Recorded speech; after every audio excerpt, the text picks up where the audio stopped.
Ini kan sebetulnya pencapaian yang luar biasa karena dari 7.000 ke 8.000 butuh 3 tahun, dari 8.000 ke 9.000 cuma sekitar 5 bulan. Adanya dua divergensi ya, jadi mana IHSG naik, rupiah justru melemah. Begitu. Sudah mengarah ke sana. Iya. Ketika global mulai mengancam, kayaknya memang bagaimanapun USD itu masih cukup aman untuk dipegang selain emas yang melonjak tinggi gitu ya, Mas.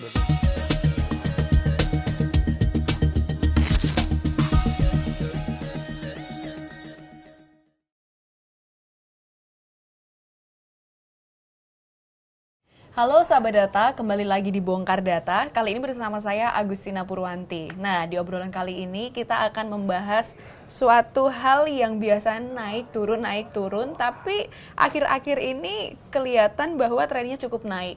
Bahkan bisa dibilang cenderung selalu naik. Apakah itu? Tidak lain adalah soal IHSG yang beberapa waktu terakhir di awal tahun ini terutama itu trennya cenderung naik gitu ya. Tapi saya tidak sendiri. Bersama saya sudah ada peneliti dari Litbang Kompas, ada Mas Budiawan Sidik atau biasa kami memanggilnya Mas Iwan. Halo Mas Iwan. Halo Tina. Kabarnya baik? Baik. Baik, sehat ya.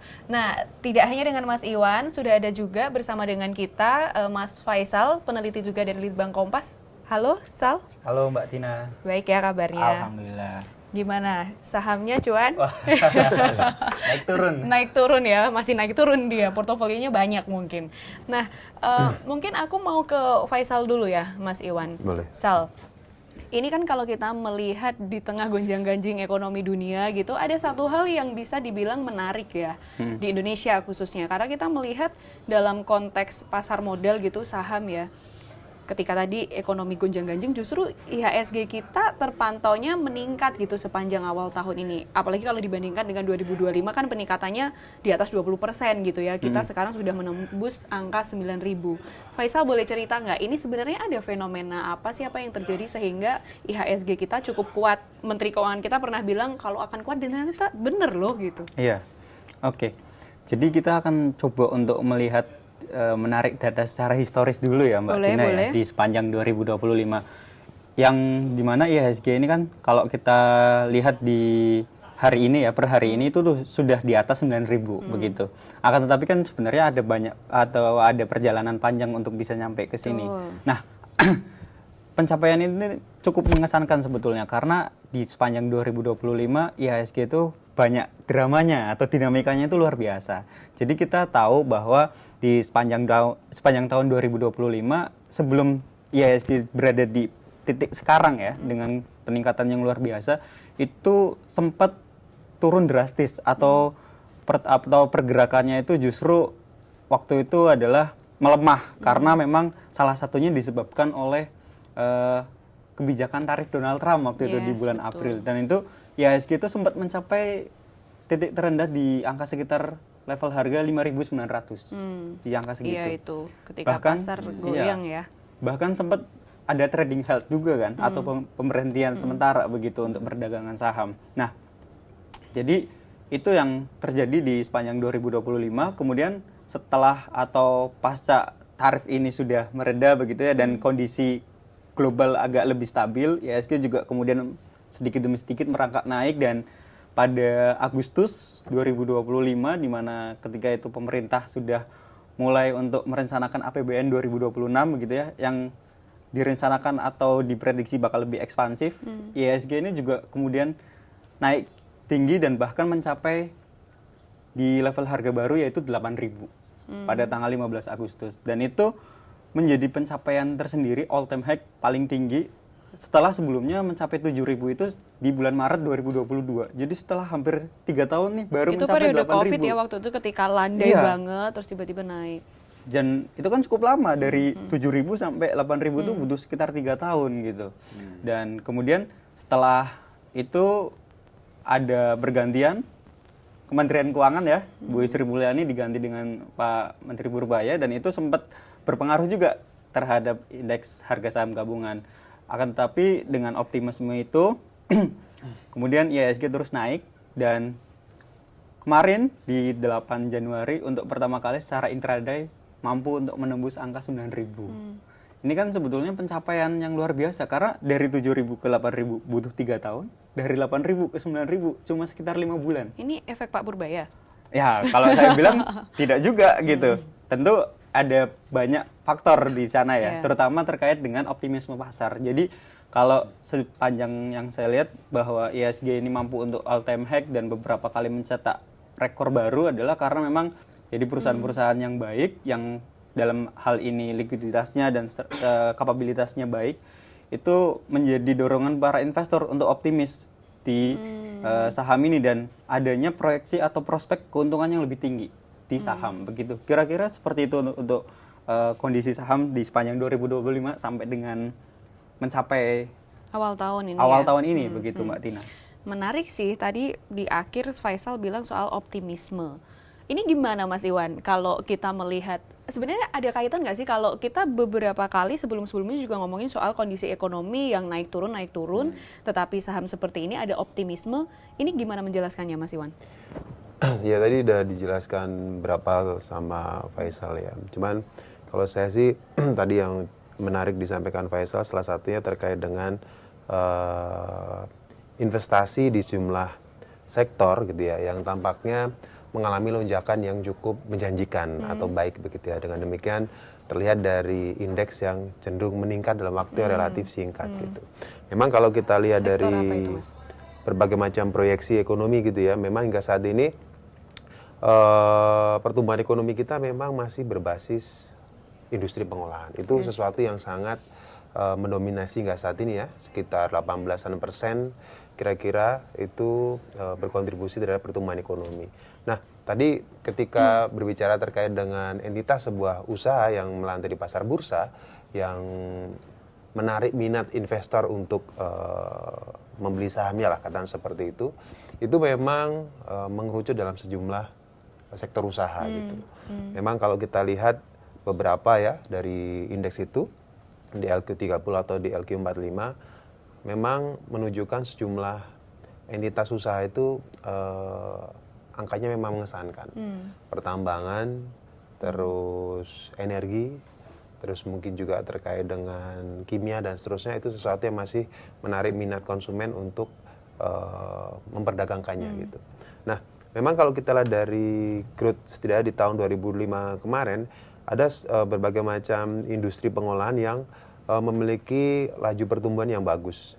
Misalnya ini terkait dengan batu bara dan penghilangan migas, industri logam dasar.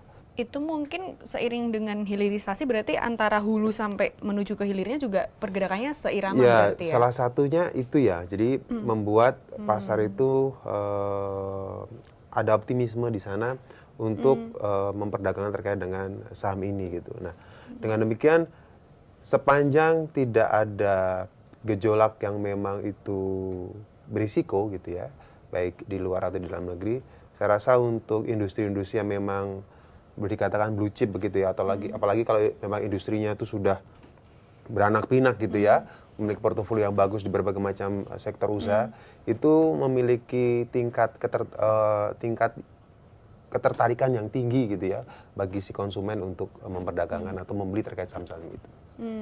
Menarik. Tadi Mas Iwan singgung soal LQ45 dan IDX 30 yang dari IDX gitu ya, Bursa Efek Indonesia. Ketika IHSG dia naik cukup kuat, ternyata indeks yang sudah dikumpulkan di LQ45 ataupun IDX 30 gitu ya, masih belum mampu menyalip peningkatan IHSG yang cukup tinggi. Nah itu gimana? Jadi bagaimana ketika IHSG ini berulang kali mencapai all time high atau rekor terbaru begitu, akan tetapi kalau kita lihat tadi yang disinggung Mas Iwan, IDX 30 dan LQ45 itu ternyata belum sepenuhnya juga mengalami hal yang sama gitu, atau belum sebanding begitu dengan total IHSG. Jadi kalau kita secara deskriptifnya IDX 30 dan LQ45 itu kan merupakan saham-saham fundamental begitu di dalam IHSG. Itu berasal dari perusahaan-perusahaan yang memang memiliki kapasitas atau pasar yang besar, juga perusahaan itu dinilai memiliki kapabilitas yang baik begitu. Nah, ini yang kemudian fenomena ini menjadi satu concern juga untuk dicermati, karena di sepanjang 2025 kemarin dan juga di tahun ini, meskipun IHSG berulang kali mencapai rekor, akan tetapi saham-saham fundamental ini belum menunjukkan peningkatan yang juga signifikan seperti IHSG. Jadi kalau kita melihat data ya di sepanjang 2025 kemarin, terutama di dalam indeks IDX 30 ya. Jadi itu dari total 30 saham yang diintegrasikan di situ, sekitar 16 saham atau 51%-nya itu justru mengalami pertumbuhan yang negatif. Sedangkan itu sepanjang 2025. Sepanjang 2025 hanya 14 saham yang memang mereka pertumbuhannya positif mengikuti dengan pertumbuhan IHSG juga di sepanjang 2025. Dan di seminggu terakhir ini 2026 ya, itu IDX 30 justru sudah terkoreksi sebesar minus 1,20%. Iya, lebih besar. Begitu. Nah, ini menjadi semacam hal yang harus disikapi karena artinya ada hal-hal lain yang kemudian menyebabkan IHSG ini naik tapi belum kuat secara fundamentalnya begitu.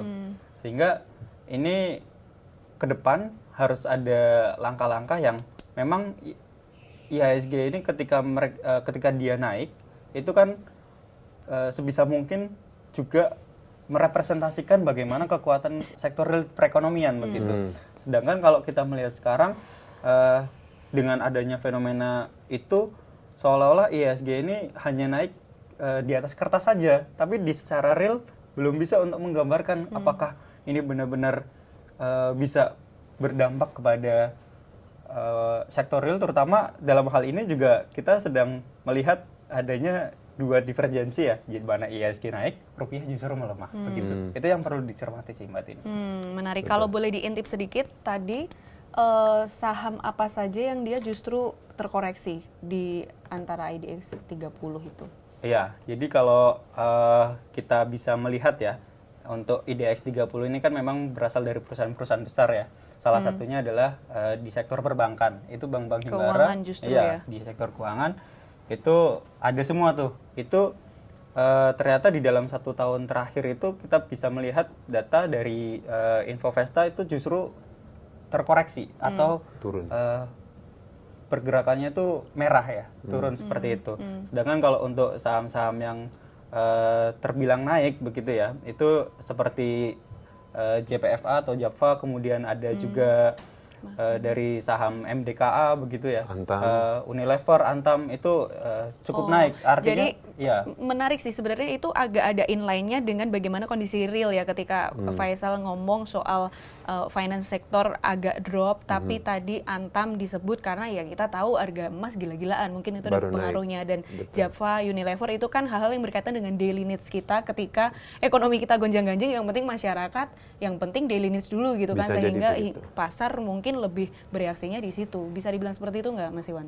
Ya, bisa bilang seperti itu ya, kalau disampaikan tadi. Memang kalau kita lihat di Infovesta itu ada sejumlah entitas begitu ya, yang menunjukkan dia surplus dan juga terkontraksi dalam waktu 1 bulan, 1 tahun belakangan, dan bahkan 1 hari ini gitu. Ya, memang itu berhubungan dengan kondisi real yang secara tidak langsung menggambarkan kondisi yang belakangan ini gitu tadi ya. Misalnya di hari ini gitu ya, yang cukup besar ini terkait dengan Antam ya, karena memang harga emas misalnya begitu ya, ini kan mengalami peningkatan dan mungkin salah satu yang tertinggi untuk beberapa waktu belakangan ini, yang ini tentu saja membuat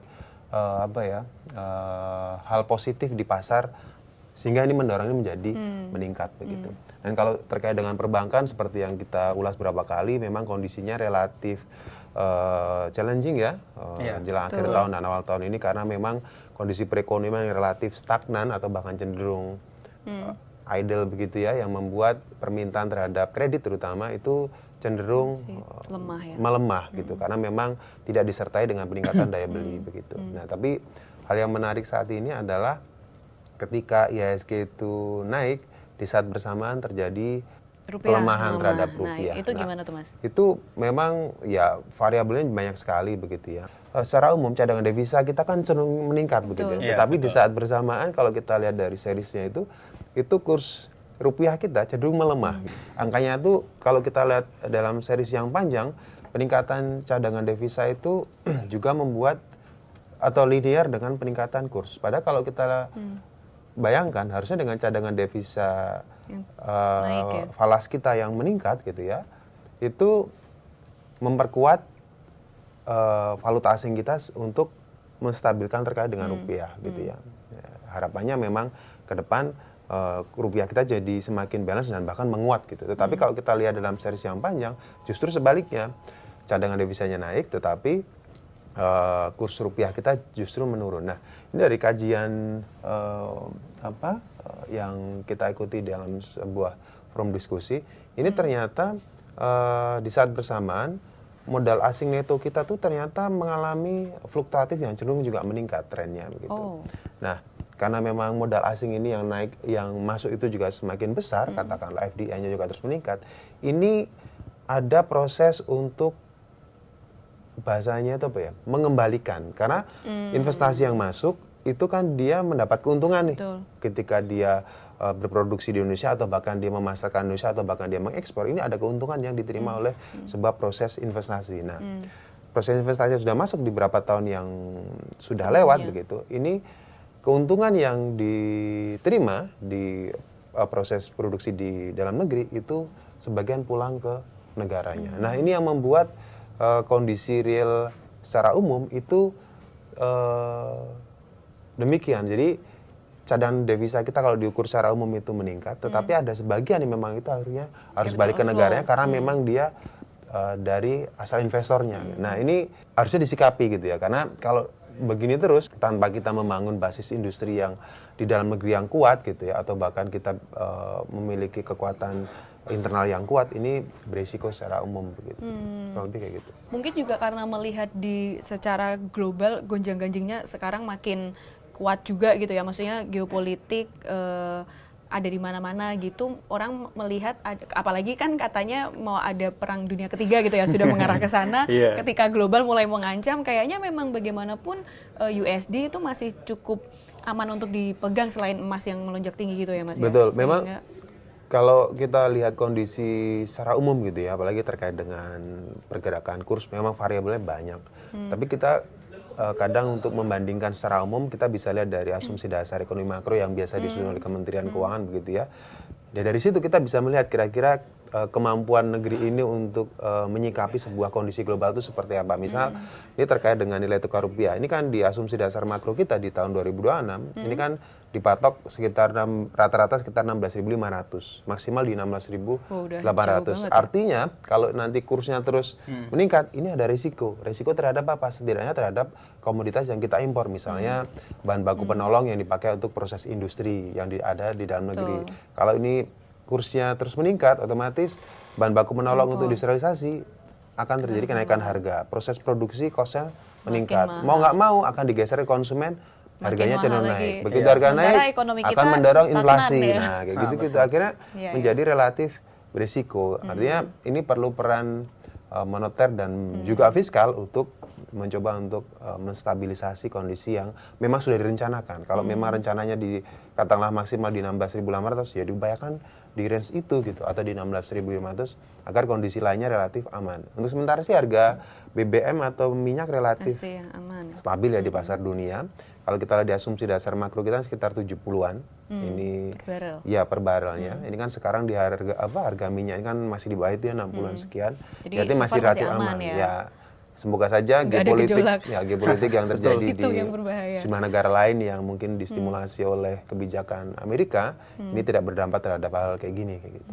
Ini menarik ya sebenarnya karena kita tadi membuka dengan sisi optimisme ketika IHSG naik, tapi ke tengah-tengah kita ini faktanya ternyata seperti ini, kondisi realnya seperti ini. Mungkin aku mau ke Faisal, ke obrolan yang lebih relate sama kita gitu ya. Pertama dulu, mungkin melihat IHSG yang sebegitu apa ya, menakjubkan gitu ya. Apakah cukup menggiurkan juga untuk Faisal sebagai Gen Z lagi-lagi untuk masuk ke situ atau bahkan sudah masuk, dan mungkin Faisal bisa bercerita kepada teman-teman yang lain di situasi yang seperti ini kita mesti ngapain nih? Apakah kita karena pasarnya lagi menarik nih kita masuk aja gitu, gimana Sal? Jadi memang banyak dipertanyakan juga ya terkait dengan kondisi sekarang, kenapa IHSG bisa tinggi banget tapi rupiah justru terus tergerus gitu ya, terus terdepresiasi, karena memang kalau kita melihat secara teori itu kan memang tidak saling berhubungan ya. Dalam artian IHSG kuat belum tentu mempengaruhi masing-masing lah. rupiah kuat, karena memang ruang geraknya itu berbeda, faktor penggeraknya juga berbeda. Tadi yang sempat disampaikan Mas Iwan, rupiah ini kan variabelnya itu banyak sekali. Betul. Termasuk ketika sekarang ketegangan geopolitik tinggi, kemudian ketidakpastian global, serta kebijakan yang diambil the Fed begitu ya. Internal juga ya. Itu berpengaruh terhadap pelemahan rupiah atau kurs rupiah, termasuk juga kondisi internal domestik kita yang kemarin sempat defisit APBN, kemudian ada isu independensi BI, sampai dengan kalau tadi yang sempat disinggung juga, meskipun devisa kita nambah, ternyata investor asing yang menjual obligasi pemerintah itu di 2025 cukup tinggi juga ya. Sekitar 6,4 miliar dolar gitu. Itu kan angka yang cukup tinggi, sehingga itu belum mampu untuk mendorong atau mengerek rupiah itu kemudian menguat begitu. Nah, kalau di kondisi sekarang ya, terkait dengan bagaimana nih kita menyikapi sekiranya apakah kita melihat bahwa dengan IHSG yang naik sedemikian itu harus ikut kemudian jadi pemain, banyak memborong saham dan lain sebagainya, itu tentu perlu atau butuh analisis yang mendalam dulu gitu. Betul. Jangan sampai kita terjerat pada first out, missing out atau FOMO gitu, dengan melihat banyak orang yang di influencer di Instagram ya, cuan nih kayak saham untung segini, untuk segini dengan modal segini dan sebagainya.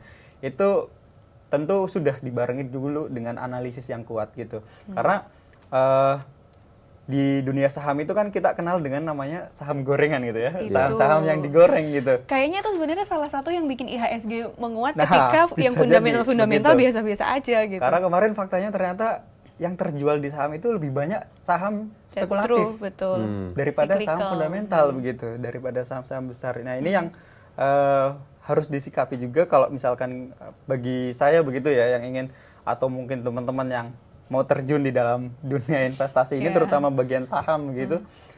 Tentu pertama kita harus bisa untuk menahan diri dulu. Jangan sampai ketika kita melihat data atau melihat tren yang langsung naik, itu kemudian kita langsung spending di sana untuk membeli saham. Itu justru beresiko tinggi begitu. Menahan diri dan menyiapkan diri tadi ya, dengan analisis dulu gitu.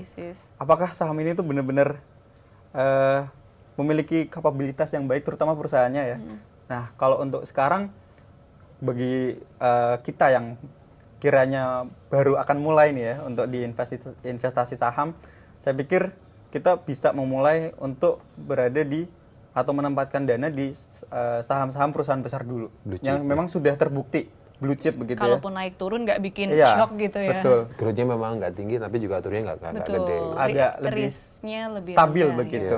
Nah, itu yang perlu untuk mungkin bisa kita lakukan begitu.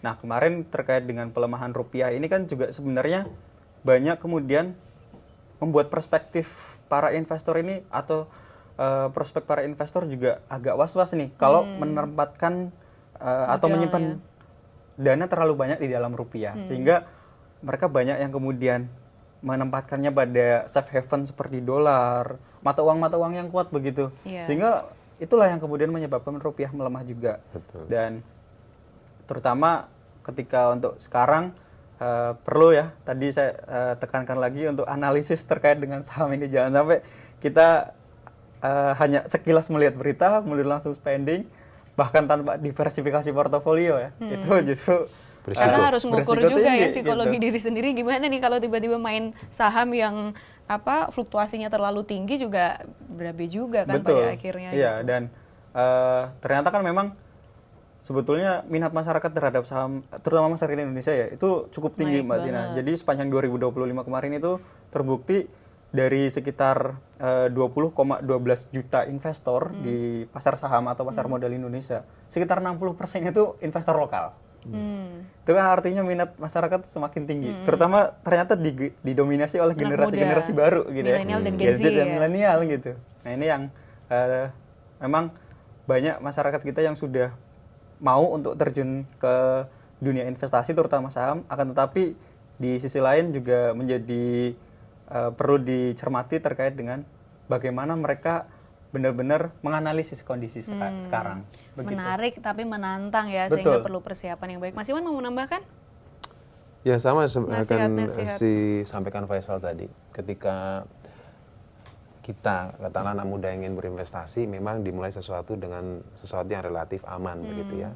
Yang relatif aman tadi sudah sampaikan, kalau kita bermain di sektor saham berarti cari entitas yang memang relatif aman begitu ya, yang cenderung blue chip dan perusahaan-perusahaan yang memang besar gitu ya, yang dia sudah bergerak di berbagai macam sektor usaha, jadi ketika nanti limbung di satu sektor dia masih ada penguat di sektor lainnya, itu relatif aman. Atau kalau mau aman lagi ya tadi misalnya kalau kita membeli komoditas emas gitu ya, atau logam mulia, itu cenderung akan relatif emas karena memang sepanjang sejarah belakangan ini kan memang emas trennya kan terus meningkat. Betul. Artinya relatif kecil kerugian, relatif meskipun ada ya tapi relatif sangat kecil ketika investor itu coba membeli logam mulia untuk proses ya, jangka panjang sifatnya investasi seperti itu. Nah ya yang pasti saham itu kan sesuatu yang sangat dinamis sekali ya. Mungkin hari ini bisa tinggi, hitungannya detik lagi kan, besok bisa sangat berubah baik itu naik ataupun turun. Jadi yang pasti kondisi ini masih relatif ya, katakan kalau IHSG itu meningkat memang kesannya positif dan itu menggairahkan gitu. Tapi yang pasti kondisi untuk tahun ini itu relatif sangat menantang gitu ya, karena proyeksi di pemerintahan kita 5,4% ya di tahun 2026 untuk pertumbuhan kurun tahun ini gitu ya. Jadi 6% ya Mas ya? Dikoreksi lagi? Ya ini kan kalau kita lihat dari asumsi makronya ya, meskipun kalau kita lihat dalam rencana pertumbuhan ekonomi tinggi harusnya 6,3 ya. Tapi kalau kita lihat dari laporan Kementerian Keuangan itu 5,4, itu pun juga saya rasa juga relatif nggak mudah gitu ya. Betul. Laporan di tahun 2025 pun juga kita belum, pemerintah juga belum rilis. Ya dari target. Kemungkinan juga tidak sesuai target di 5,2 ya. Untuk yang 2025 kemarin. Dan di tahun ini di target 5,4 sepertinya juga relatif nggak mudah. Jadi masih perlu banyak hal untuk penguatan, karena kalau kita kembali ke saham itu kan mostly semuanya bergerak ke sektor industri yang memang itu menguntungkan, dan kita lihat secara umum tren panjang industri itu kan tengah mengalami deindustrialisasi. Jadi pemerintah, stakeholder, swasta dan apapun itu ya harapannya bisa untuk mengantisipasi hal ini. Jadi benar-benar sektor yang mendorong pertumbuhan ekonomi ini bisa menetes hingga ke level real masyarakat. Real masyarakat dan semua kalangan gitu. Betul. Ya, sampai yang paling bawah. Menarik sekali, tapi kita harus akhiri obrolan kali ini. Terima kasih Mas Iwan dan Faisal sudah sharing-sharing ya situasi terkini, bahkan sampai ke kita harus ngapain gitu. Dan sahabat data kalau mau menyimak analisisnya yang lebih panjang begitu ya terkait obrolan kami, bisa dibaca di Kompas, Harian Kompas maupun di Kompas ID. Dan tadi Faisal pun Mas Iwan juga mengingatkan bahwa lengkapi diri dulu gitu sebelum masuk terjun ke dalam pasar, atau mungkin yang udah masuk tapi kok bergejolak tiba-tiba kaget. Nah, harus melengkapi diri dengan analisis-analisis ataupun mungkin literasi yang kuat begitu, di mana semuanya bisa didapat di Kompas ID. Terima kasih sahabat data sudah menyimak diskusi kita pada kali ini. Sampai berjumpa lagi di Bongkar Data berikutnya. Terima kasih.